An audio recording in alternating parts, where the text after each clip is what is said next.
সকলো ছাত্ৰ-ছাত্ৰীকে আমাৰ নতুন এটা ভিডিঅ'লৈ স্বাগতম জনাইছোঁ। এতিয়া আমি আজি আমাৰ নতুন এটা ভিডিঅ' আৰম্ভ কৰিবলৈ ওলাইছোঁ। চ' আমি পঢ়ি আছোঁ বিদ্যুৎ পাঠটো, আৰু বিদ্যুৎ পাঠটো আমি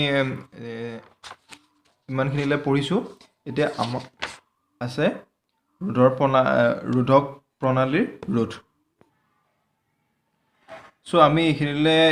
ইয়ালৈ আমি ৰোধৰ ওমৰ সূত্ৰ,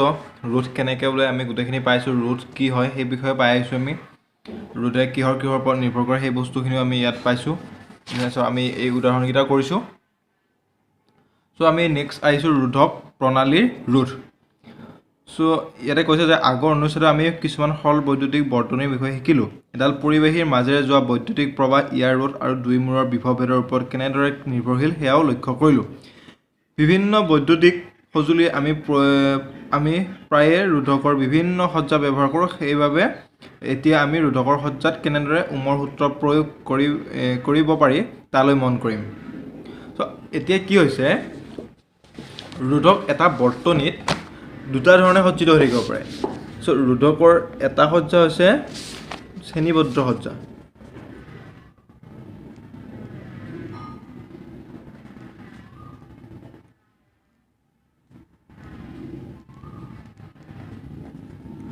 দুই নম্বৰটো হৈছে সমান্তৰাল সজ্জা।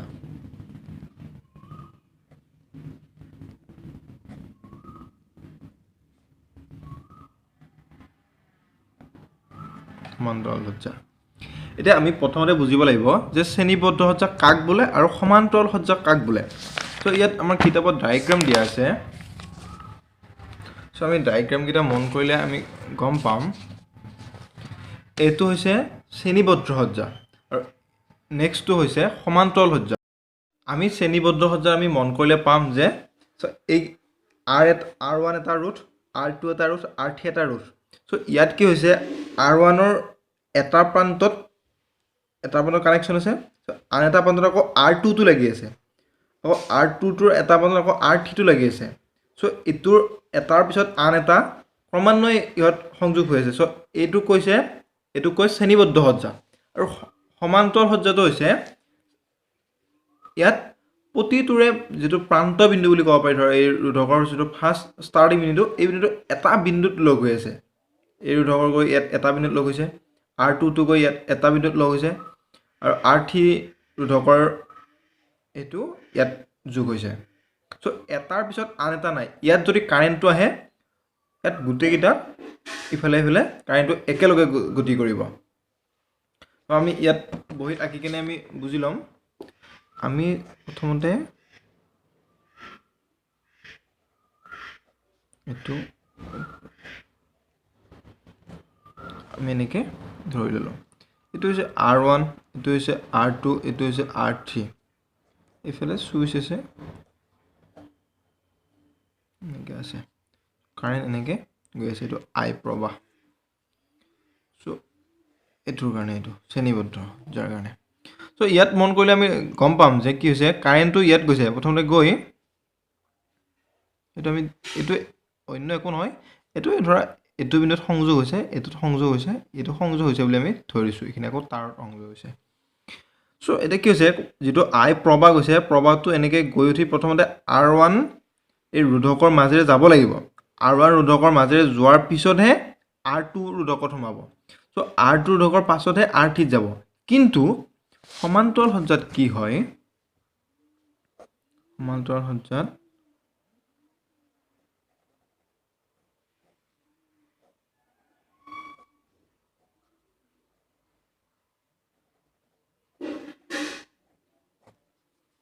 এনেকৈ থাকে। চ' ইয়াত কাৰেণ্টটো আহিলে, ইয়াত যিটো I প্ৰবাহ যাব,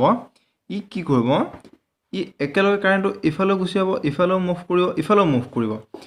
এইটো R1, এইটো R2 আৰু এইটো R3। চ' R1ৰ পিছত R2লৈ যাব বা R2ৰ পিছত R3লৈ যাব বুলি ইয়াত কথা নাই। ইয়াত কাৰেণ্টটো একেলগে তিনিওটা ৰোধকলৈ গুচি যাব। চ' আমি গম পালোঁ ৰোধককেইটা কেনেকৈ সজ্জিত হৈ থাকে। এটা হৈছে এইটো হৈছে শ্ৰেণীবদ্ধ সজ্জা আৰু এইটো হৈছে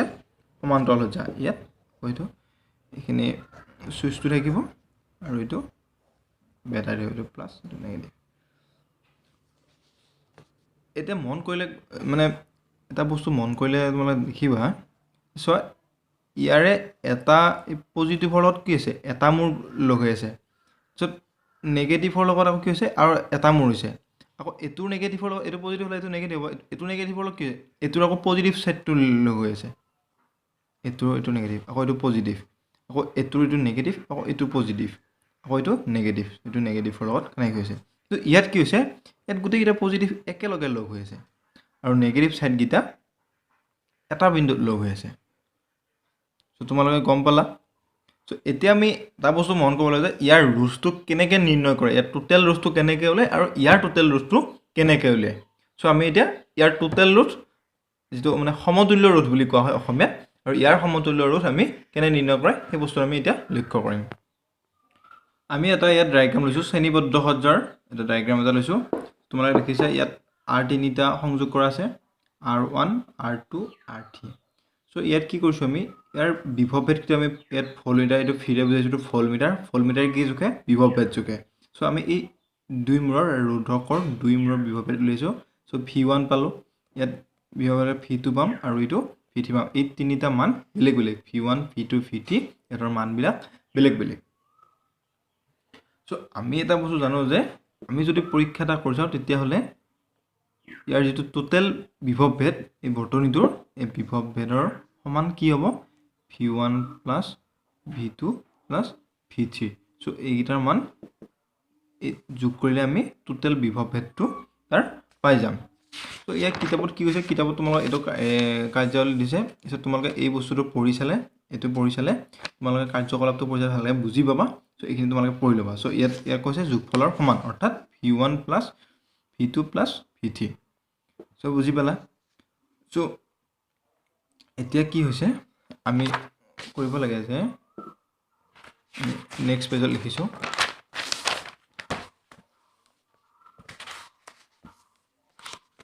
আমি তিনিওটা ৰোধকত যদি আমি এক্সট্ৰাকৈ উমৰ সূত্ৰ লিখোঁ তেতিয়াহ'লে কি হ'ব V1 ইজিকেলটো আমি উমৰ সূত্ৰটো কি পাইছিলোঁ V ইজিকেলটো IR নহয় জানো V ইজিকেলটো IR চ' আমি প্ৰথম বিভৱ ভেদটোৰ কাৰণে কি হ'ব V ইজিকেলটো IR1 মানে প্ৰথম ৰোধকৰ বিভৱ ভেদ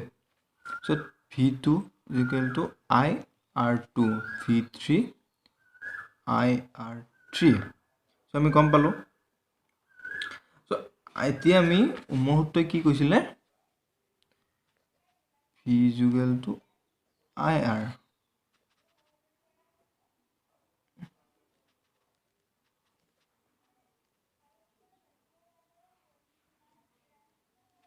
উমৰ সূত্ৰৰ পৰা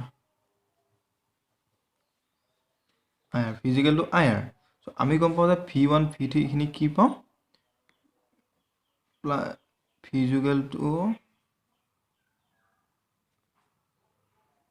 V1 প্লাছ V3 চ' V2 ইফালে থাকিল V1ৰ মান কিমান IR1 plus IR2 plus IR3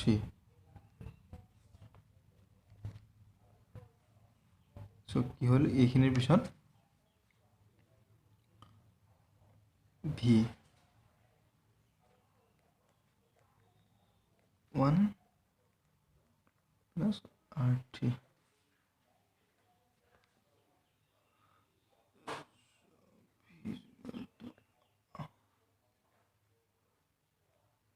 IRS লিখিছোঁ অৰ্থাৎ কি হৈছে RS plus R2 plus R3 ইয়াৰ পৰা আমি এটা বস্তুৱে গম পাওঁ যে ইয়াৰ পৰা আমি কি গম পাওঁ ইয়াৰ এইখিনি উমৰটো এইটো লিখিব নালাগে আচলতে এইটো লিখি দিলোঁ নাই ঠিক আছে ডাইৰেক্ট এইটো লিখিলেই হ'ল এইটো ইকুৱেশ্যনৰ পৰা লিখিলে হ'ল তাৰপিছত কি হৈছে এয়া আমি দেখা হ'ল যে RS ইজিকেলটো RS বুলি এইটো দিছোঁ আমি এইটোক এইকেইটা যে R নহয় এই RSটো এই R কেইটাৰ লগত মানে একে মান নহয় যে এই প্ৰত্যেকটোৰে আৰৰ মান বেলেগ বেলেগ সেইকাৰণে এইটো এছ দিছে মানে আৰ চাম এইটো ইহঁতৰ যোগফলটো চামটোক বুজাইছে চ' এইটো বুজি পালা চ' এতিয়া আমি সমান যদি শ্ৰেণীবদ্ধ যদি সজ্জাত যদি আমাৰ ৰুটবোৰ দিয়া থাকে তেতিয়াহ'লে আমি কি কৰিম আটাইবোৰ root R1 plus R2 R3 এনেকৈ যিমানটা থাকে চ' RN নম্বৰ আমি যোগ কৰিলে RSটো আমি পাই যাম n নম্বৰলৈ চ' আমি এইটো শ্ৰেণীবদ্ধ সজ্জাত কেনেদৰে এইটো কৰা হয় আমি এইটো বুজিলোঁ এইটো শ্ৰেণীবদ্ধ আৰৰ মান কেনেকৈ উলিয়াই সমতুল্য ৰুট এইটো আমি বুজিলোঁ এতিয়া আমি নেক্সট বুজিম কি নেক্সট বুজি আমি সমান্তৰাল সজ্জাত কেনেদৰে সমতুল্য ৰুট উলিয়াই আমি সেইটো আমি এবাৰ বুজিবলৈ চেষ্টা কৰিম চ' এইবাৰ আমি আঁকিছোঁ সমান্তৰাল সজ্জাত কি হয় সমান্তৰাল সজ্জাত যিহেতু আমি কাৰেণ্টটো একেলগে ইয়ালৈ ইফালে গুচি যায় তো ইয়াত বিভৱ ভেদৰ মানটো ইয়াত একে থাকে ইয়াত প্ৰতিটো ৰোধৰে দুই মূৰৰ বিভৱ ভেদ একে থাকে কাৰণ কি হয় ইয়াত এটা বিন্দুতেই সংযোগ হৈ আছে ইটো এটা বিন্দুত সংযোগ হৈছে পজিটিভ ছাইডটো আৰু ইটো এটা বিন্দুত নেগেটিভ ছাইডটো এটা সংযোগ হৈ আছে নহয় জানো সেইকাৰণে ইয়াৰ বিভৱ ভেদ একে মান কিন্তু এইটো কি হ'ব এই ইয়াৰে যদি আই পৰিমাণৰ কাৰেণ্ট আহে তেতিয়াহ'লে কি হ'ব কোনোবা ফালে সেইটো কম পৰিমাণে যাব কোনোবা ফালে সেইটো কাৰেণ্ট বেছিকৈ যাব এইটো ৰোধৰ ওপৰত যিটো নিৰ্ভৰ কৰিব এইটো কাৰেণ্টটো এইটোৰ সমান নাথাকে কাৰেণ্টৰ পৰিমাণ বেলেগ বেলেগ হ'ব আমি শ্ৰেণীবদ্ধ সজ্জাত পাইছিলোঁ কি হ'ব বিভৱ ভেদ এইটোৰ পৰিৱৰ্তন হয় কাৰেণ্ট একে থাকে কিন্তু সমান্তৰাল সজ্জাত কাৰেণ্টৰ পৰিমাণ ভেৰিয়েবল হয় আৰু বিভৱ ভেদটো সেম থাকে চ' আমি ইহঁতৰ সমতুল্য এই বৰ্তনীটোৰ সমতুল্য ৰোধ যদি উলিয়াব লগা হয় তেতিয়াহ'লে আমি কি কৰিম এতিয়া সমতুল্য ৰোধটো ওলোৱা সূত্ৰটো হৈছে আমি যিটো টোটেল হ'ব টোটেল ৰোধ সেইটো আমি RS বুলি লিখিম লিখিব লাগিব 1/RS = 1/R1 plus 1/R2 plus 1/R3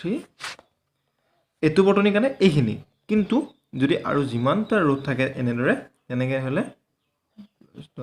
dot 1/RN number n মানে আৰু যিমান নম্বৰ থাকে মানে যিমানটা ৰোধ থাকে চ' এইটো 3 নম্বৰলৈ আছে তিনিটা ৰোধ সেইকাৰণে আমি 3লৈ লিখিছিলোঁ নহয় তিনিটা এনেকৈ উলিয়াম চ' সমান্তৰাল সজ্জাত থাকিলে আমি কেনেকৈ ৰোধৰ সমতুল্য ৰোধ উলিয়াম সেইটো গম পালা আৰু শ্ৰেণীবদ্ধত থাকিলে ডাইৰেক্ট আমি শ্ৰেণীবদ্ধত থাকিলে RS = R1 plus R2 plus R3 চ' ইয়াক এনেকৈ লিখিম আৰু ইয়াত হ'লে 1/R1 1/R2 1/R3 আৰু 1/RS চ' এইখিনি হোৱাৰ পিছতহে আমি কি কৰিম এইটোতো আকৌ ওলোটাই দিম তেতিয়াহে আমি অকল RSৰ মানটো জানিম যেতিয়া আমি ইয়াৰ ভেলুখিনি উলিয়াই ল'ম লৈ ঠিকেনে এই 1/RSটো আমি ওলোটাই দিম তেতিয়াহে আমি RSৰ ভেলুটো পাই যাম চ' ঠিক আছে ইয়াত আমাৰ উদাহৰণ দি আছে আমি উদাহৰণবোৰ এবাৰ ট্ৰাই কৰিবলৈ উলিয়াবলৈ চেষ্টা কৰিম আমি আৰম্ভ কৰিব লৈছোঁ উদাহৰণ 12.7 ইয়াত কি কৈছে আমি প্ৰশ্নটোৰ আগতে ভালদৰে মাতি ল'ম ইয়াত কি হৈছে 20 ওহমৰ ৰোধৰ এটা বৈদ্যুতিক বাল্ব আৰু 4 ওহমৰ ৰোধৰ এডাল পৰিবাহী 6 ভোল্টৰ বেটাৰী এটাৰ সৈতে সংযোগ কৰা হৈছে চিত্ৰটো দিয়া আছে চিত্ৰটো আৰু এক হৈছে বৰ্তনীটো মূৰ ৰোধ উলিওৱা বৰ্তনীটোৰ মাজেৰে যোৱা প্ৰবাহ আৰু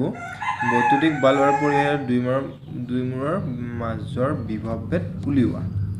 চ' আমি প্ৰথমতে ষ্টেপ বাই ষ্টেপ কৰি আহিম আমাক কি দিয়া আছে সেইখিনি লিখি ল'ম তাৰপিছত আমাৰ প্ৰথমতে উলিয়াব লাগিব বৰ্তনীটোৰ মুঠ ৰোধ তাৰপিছত আকৌ আমি বৰ্তনীটোৰ মাজেৰে যোৱা প্ৰবাহ উলিয়াম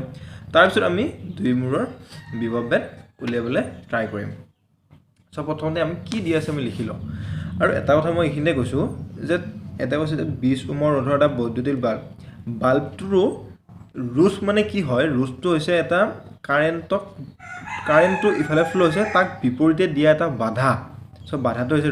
ৰোধক কিন্তু আমাৰ এক্সট্ৰাকৈ ৰোধ লগাব পাৰি আৰু যিবিলাক আমি তাঁৰ ইউজ কৰোঁ বা বাল্ব ইউজ কৰোঁ এইবিলাকতো এটা ৰোধ থাকে চ' সেইকাৰণে কৈছে যে এই বাল্বটোৰ ৰোধ হৈছে 20 ওহম ইয়াত এক্সট্ৰাকৈ ৰোধ লগোৱা নাই ইয়াত এই বাল্বটোৰে ৰোধ আছে 20 ওহম চ' বাল্বটোৱে মানে কাৰেণ্টটো যোৱাত বাধা দিয়ে 20 ওহমৰ মানে বাধা দিয়ে আৰু 4 ওহমৰ ৰোধৰ এই যিডাল পৰিবাহী ইউজ কৰে পৰিবাহীডালৰ কি হৈছে 4 ওম আছে মানে ইয়াত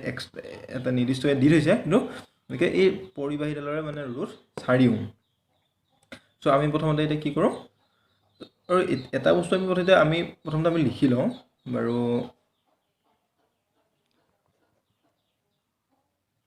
দিয়া আছে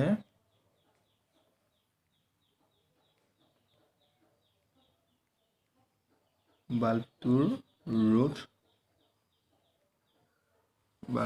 কিমান 20 ওম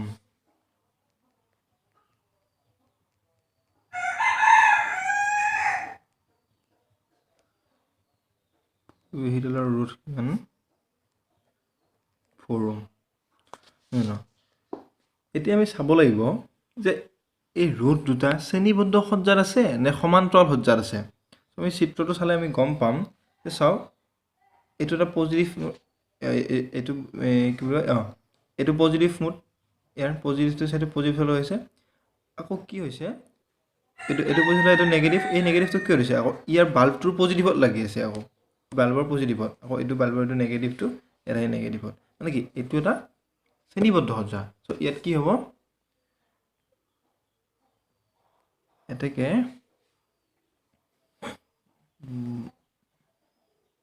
বৰ্ডটোৰ মুঠ ৰোধ হ'ব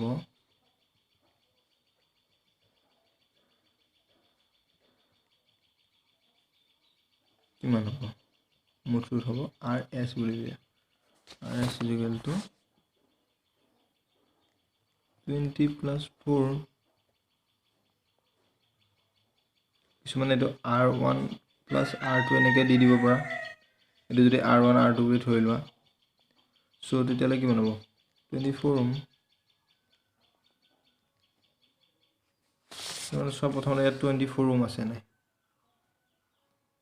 দেখিলা চ' আমাৰ আৰু এটা বস্তু দিয়া আছিলে আমি লিখা নহ'ল আৰু এটা কি দিয়া আছিলে বেটাৰীটোৰ বিভৱ ভেদ 6 ভোল্ট মই লিখি দিছোঁ দেই বিভৱ ভেদ 6 ভোল্ট চ' এতিয়া বেটাৰীটো 6 ভোল্টৰ বেটাৰী এটাৰ পৰা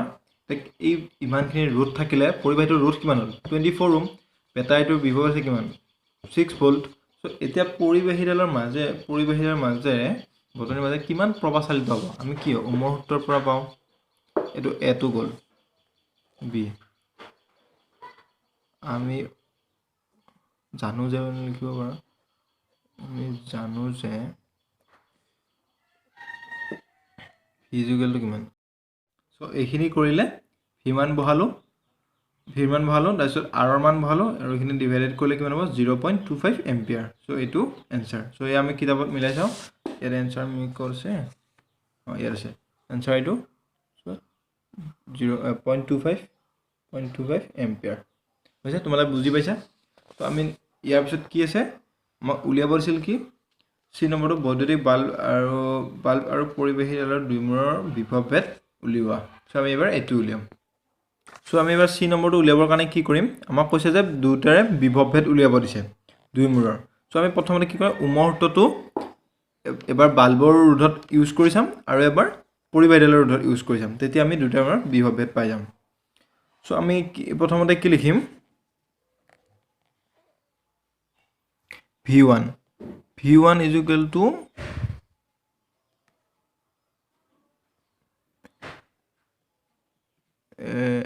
R1 বুলি লৈছোঁ আৰু এইটো ইনটু I চ' ইয়াত কি কৰিছোঁ মই V1 is equal to R1I মানে R1টো ধৰিছিলোঁ আমি R1টো ধৰিছিলোঁ এইটো 20 R2টো ধৰিছিলোঁ ধৰা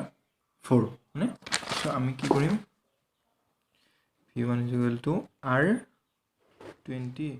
into আমি I কিমান পালোঁ 0.25 আমি ইয়াৰ এনচাৰ পাম 5 ভোল্ট এটা এনচাৰ পালোঁ 5 ভোল্ট আৰু বাল্বটো এতিয়া এইটো হৈছে বাল্বৰ এইখিনি হৈছে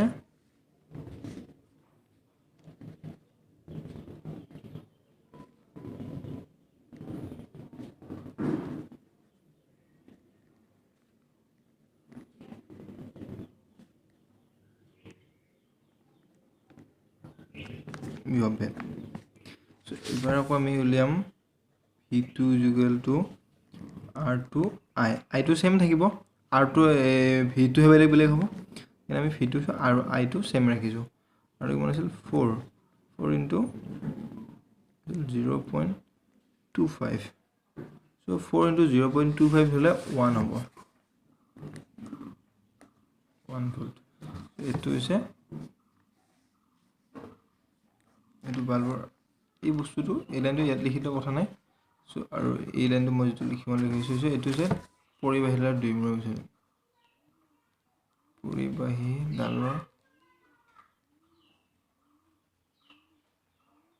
দুই মূৰৰ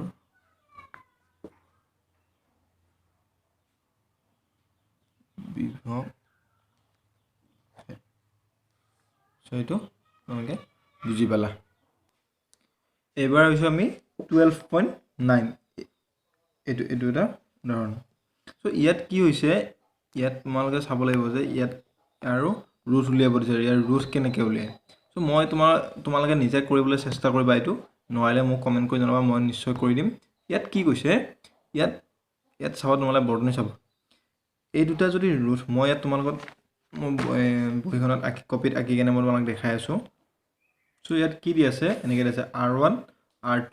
r3 r4 r5 চ' ইয়াত কি হ'ব আমি যেতিয়া আমি কৰিম এই দুটা সমান্তৰাল সজ্জাত আছে চ' এই দুটা যদি যোগ কৰি দিওঁ কি হ'ব এই দুটা ৰুটটো কি এটা ৰুট হৈ যাব ইয়াত এটা ৰুট হৈ গ'লনে এনেকৈ ইয়াত ধৰা মই এটা দি দিছোঁ ইয়াত তিনিটা আছে মই জাষ্ট এটা দি দেখাই দিছোঁ তোমালোকক এইটো এটা কি হ'ল r এইবাৰ কিমান হ'ল এইটো আৰু ইয়ালৈ r5 হৈছিল ন এইটো আমি r6 ধৰিলোঁ এইটো r6 মানে কি এই দুটা যোগ কৰি কেনে এটা বেলেগ এটা ৰুট পালোঁ ইয়াৰ যোগফলটো চ' কি কৰিম ইয়াত মিটাৰ তেনেকৈ থাকিল তাৰপিছত আকৌ এইটো কি কৰিম এই তিনিটা ৰুটক আমি সমান্তৰালভাৱে আমি যোগ কৰিলে ইয়াত আৰু এটা ৰুট পাম চ' এইটো আমি কি ধৰিলোঁ এইটো r7 এতিয়া চাওঁ এতিয়া কি হৈছে এই দুটা ৰুট শ্ৰেণীবদ্ধ সজ্জাত যোগ হৈছে চ' এতিয়া কি কৰিব লাগিব টোটেল r উলিয়াব লাগিলে চ' r আমি t বুলি লিখিলোঁ বা rs বুলি লিখিলে ইয়াৰ কি কৰিব লাগিব r6 প্লাছ r7 কৰিব লাগিব এনচাৰটো এইটো কৰিলেই এনচাৰটো ওলাই আহিব তোমালোকে এইটো কৰি চাবা নোৱাৰিলে মোক কমেণ্ট কৰি জনাবা মই তোমালোকক কৰি দিম ইয়াৰ পিছত নেক্সট ক্লাছ আমি বিদ্যুতৰ প্ৰবাহ তাপীয়কে আমি আৰম্ভ কৰিম চ' তোমালোকে চেনেলটো চাই থাকিবা ভিডিঅ'বোৰ আৰু তোমালোকে ছাবস্ক্ৰাইব কৰি ল'বা বুলি আশা কৰিলোঁ